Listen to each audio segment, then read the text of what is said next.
سب سے پہلے تو میں اللہ تعالیٰ کا شکر ادا کرتا ہوں کہ ہمارے ملک میں ایک جو جمہوری پروسیس کا ایک فیز تھا وہ ختم ہوا. ساتھ میں جو نو منتخب چیئرمین سینٹ صادق سنجرانی، ان کو مبارکباد پیش کرتا ہوں. مرزا افریدی کو جو ڈپٹی چیئرمین کے لیے الیکٹ ہوئے، اور پاکستانی عوام کو. ہمارا مقصد صادق سنجرانی صاحب جو کہ بلوچستان سے تعلق رکھتے ہیں، پرائم منسٹر عمران خان کا یہ ایک بڑا درینہ خواہش تھی کہ وہ علاقے جو کہ ماضی میں نظر انداز کیے گئے،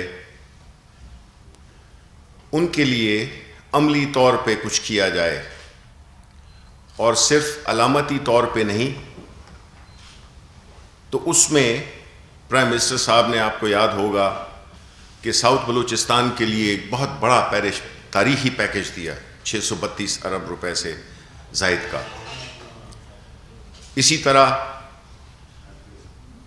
سابقہ فاٹا، وہ بھی بہت پیچھے رہ گئے ہیں،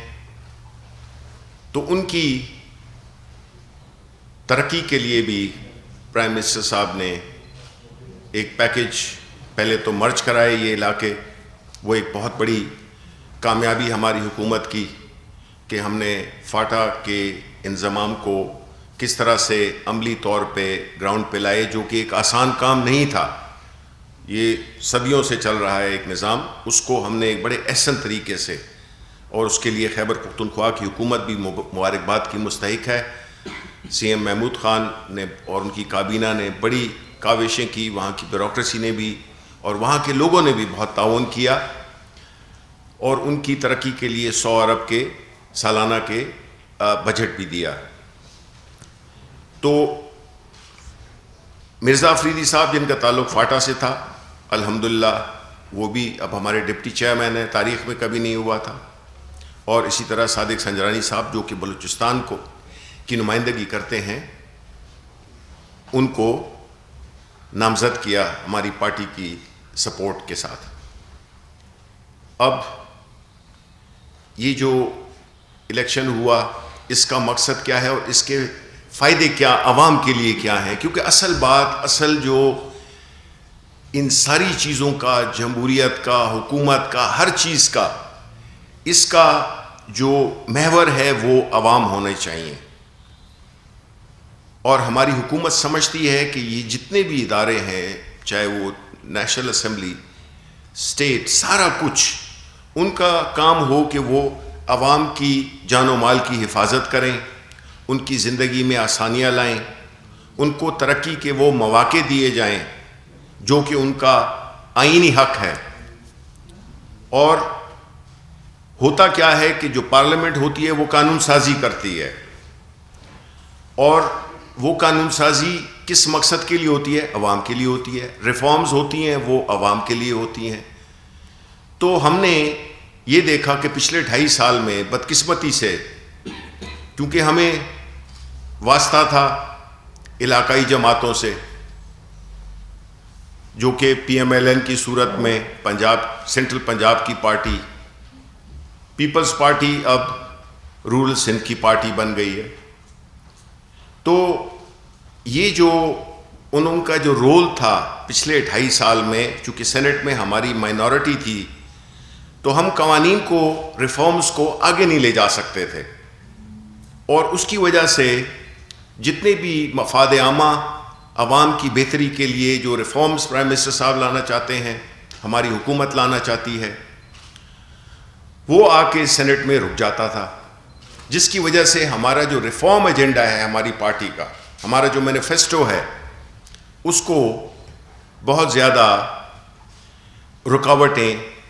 اس کے راستے میں حائل کی گئیں. کیونکہ اپوزیشن کا، ان کی سیاست کا مقصد صرف ذاتی فوائد حاصل کرنا،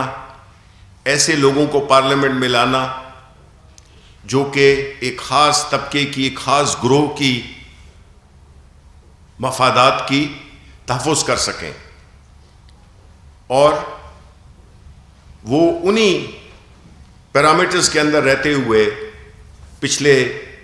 30-35 سال سے حکومت کر رہے تھے۔ نتیجہ وہ کیا ہوا کہ ملک کو ایک مفلوج اکانومی، معاشی صورتحال، قرضوں سے بھرا ہوا ملک، ڈوبا ہوا ملک، ادارے بالکل مفلوج، اور عوام نہ ان کو انصاف نہ ان کو خوشحالی ملی، بلکہ الٹا ان کو، جن کو کہ عوام نے منتخب کیا تھا اپنی بہبود کے لیے، ان کی دولتوں میں بے پناہ اضافہ ہوا۔ نواز شریف اینڈ فیملی وہ ادھر لنڈن میں اور امریکہ میں اور پورے پاکستان میں جو اربوں خربوں کی جائیدادیں انہوں نے بنائیں، اسی طرح Asif Ali Zardari, Peoples Party and company, تو ہوا کیا کہ ان کی نہ صرف یہ خود لیڈرز جن کے کاروبار تھے، فیکٹریاں تھیں، زرداری صاحب کی شوگر ملیں بھی ہیں اور پتہ نہیں کیا کچھ ہے، اسی طرح نواز شریف ان کی بھی فیکٹریاں چل رہی ہیں۔ ایک فیکٹری تھی جب سیاست میں آئے، پھر 29 فیکٹریز بن گئیں۔ لیکن عوام کا کیا ہوا؟ ان کو ایک مصنوعی جھلک دکھا دی گئی اور عملی طور پہ کچھ بھی نہیں ہوا۔ ادارے جو کہ اصل ستون ہوتے ہیں کسی بھی ریاست کے، کسی بھی حکومت کے، ان کو انہوں نے کوئی توجہ نہیں دی، بلکہ ان اداروں کو استعمال کیا اپنے ذاتی مقاصد کو آگے بڑھانے کے لیے۔ اور یہ سارا کچھ منتج ہوا 2018 کے الیکشنز پہ، جس نے کہ عوام نے بھرپور انداز میں پاکستان تحریک انصاف کو، پرائم منسٹر عمران خان کی لیڈرشپ کو، ان کی آنیسٹی کو، ان کی دلیری کو، ان کے نڈرپن کو، ان کی کمٹمنٹ کو، جو کہ اس ملک کے لیے چاہتے ہیں، کیونکہ ان کو تو اللہ تعالیٰ نے سب کچھ دیا ہوا تھا، لیکن وہ زندگی چھوڑ کے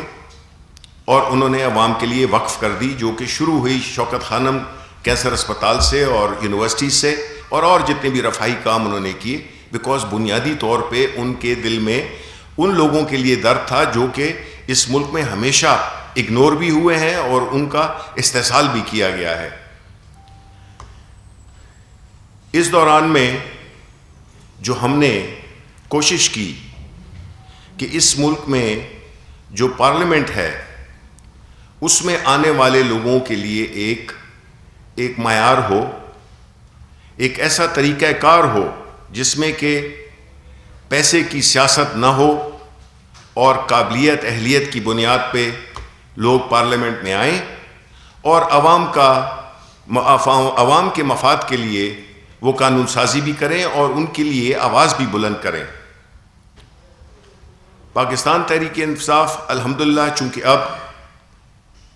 نیشنل اسمبلی میں بھی ایک سب سے بڑی پارٹی بن کر ابھری ہے اور سینٹ میں بھی الحمدللہ ہماری پارٹی ایک سب سے بڑی پارٹی بن کے ابھری ہے، اور جو وجہ ہے وہ بنیادی طور پہ وہ نظریہ، وہ جستجو جو کہ عوام کے لیے ہے، انہوں نے ہمیں اس صورت میں پہنچایا،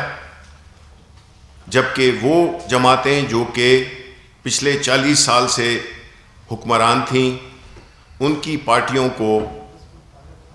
ایک علاقائی جماعت میں تبدیل ہو گئیں،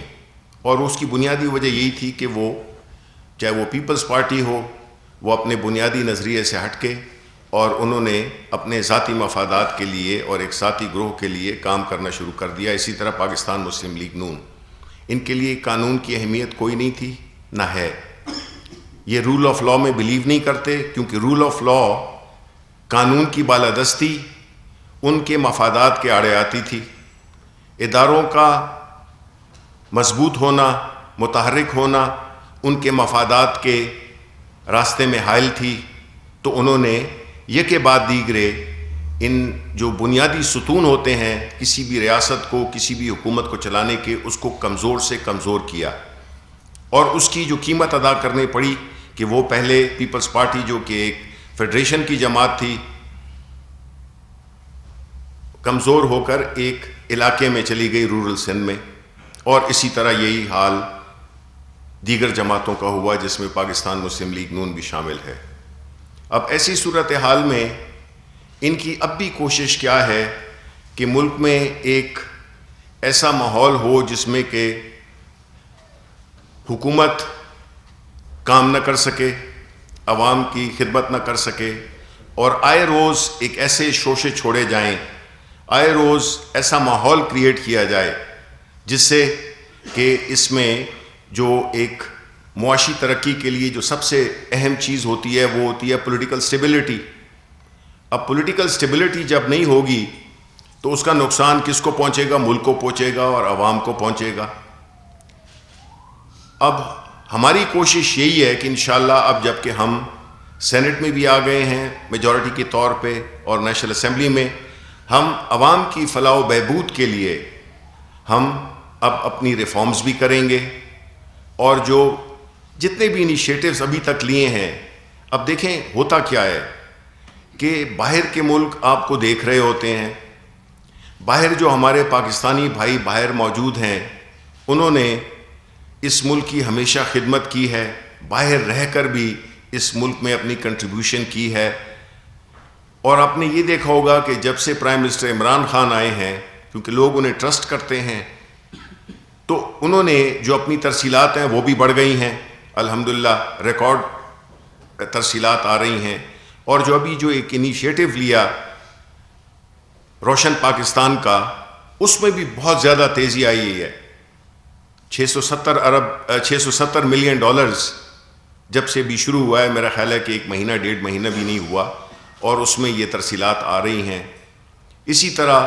جو انڈسٹریز کے لیے، اکانومی کے لیے جو بھی سٹیپس لیے جا رہے ہیں، اس سے اکانومی جو کہ کووڈ سے اتنی متاثر ہوئی تھی، اور ساری دنیا میں ابھی بھی کووڈ ہے، بلکہ ابھی تیسری لہر بھی آئی ہے، اس کو جس کامیابی کے ساتھ ہماری حکومت نے ڈیل کیا کہ ہماری اکانومی الحمدللہ اس میں پھر جان آ گئی ہے اور کافی متحرک بھی ہو گئی ہے، اور اس کی جتنے بھی کارپوریٹ ریزلٹس ہیں وہ اس میں بھی نظر آ رہا ہے، اور چیزیں، مہنگائی کا چیلنج یس ہے، مہنگائی کا چیلنج ایک ایسا چیلنج ہے جس کے لیے پرائم منسٹر صاحب نے اپنی پوری جو توجہ ہے وہ مرکوز کی ہوئی ہے، اور وہ روزانہ کی بنیاد پر مانیٹر کر رہے ہوتے ہیں کہ یہ اب ہمارا وہ ہے سب سے بڑا چیلنج ہے، اور اس کے لیے جس طرح کہ اس دن بات بھی ہوئی تھی کہ ٹارگیٹڈ سبسڈیز بھی آئیں گی، اور ان لوگوں کو سبسڈیز دی جائیں گی جو کہ اس کے مستحق ہیں۔ اب جو آتے ہیں الیکشن پہ، تو الیکشن میں جو بھی باتیں اپوزیشن کر رہی ہے، ابھی سعید غنی صاحب لگے ہوئے تھے جو پیپلز پارٹی کے میرا خیال ہے رستو ہیں، وہ اس باتوں کا ذکر کر رہے تھے کہ کیا ہوا۔ دیکھیں جو نیشنل اسمبلی میں ہوا اس کا جو ری ایکشن تھا عوام کا وہ اس میں نہیں دہرایا گیا۔ پرائم منسٹر نے ہمیشہ کہا ہے کہ اس بحث مباحثے سے نکلنا ہے، اپنے الیکشنز کو کوئی کریڈیبلٹی دینی ہے، تو اس کے لیے جو سب سے بہتر طریقہ ہے وہ یہ ہے کہ اوپن ووٹنگ ہونی چاہیے، جس سے کہ کبھی یہ تاثر ہی نہیں ملے کہ کس نے کیا کیا ہے۔ جس کو مخالفت کرنی ہے وہ کھل کر مخالفت کرے۔ اس کے لیے ہم نے لیجسلیشنز بھی کیں، نیشنل اسمبلی میں بھی بل جمع کرایا، عدالت میں بھی گئے،